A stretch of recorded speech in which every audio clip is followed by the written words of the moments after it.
एक अर्कालाई सम्मान गरिरहेका छैनौं। हामीले संगठनलाई हाम्रो संगठन छ, हामी संगठित भइरहेका छैनौं। आज पनि देशमा आम दिन स्वतन्त्र विद्यार्थीहरूको चुनाव भएको छ। मैक्सिमम ठाउँमा नेपाल विद्यार्थी संघका उम्मेद्वारहरू विजयी हुनु भएको छ। आज देशमा दुईटा पार्टीको सरकार छ, नेपालीको छ एमाले। हाम्रो सैद्धान्तिक एकता छैन, हाम्रो कागजगत एकता मात्रै रहेको छ राजनीतिक स्थिरताको लागि। तर आज वास्तवमा सरकारको काम कारवाहीबाट पनि नेपाली दाजुभाइ दिदीबहिनीहरू असन्तुष्टि देखाइरहनु भएको छ।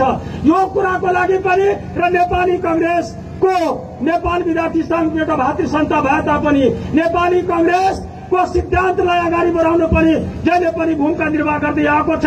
आज पनि सरकार होस्, प्रदेश सरकार होस्, स्थानीय सरकार होस्, केन्द्रीय सरकार होस्, आज जुन मान्छेले गलत काम गर्छ भने नेपाली कांग्रेस कसैको नेविसाङ, कसैको पिछु नभनेर, कसैको इसारामा नभएर आफ्नो एउटा हातमा मसाल र एउटा हातमा कलम लिएर पढाइ र लडाई दुईटा योजना बोकेर अगाडि बढ्ने बेला आएको छ।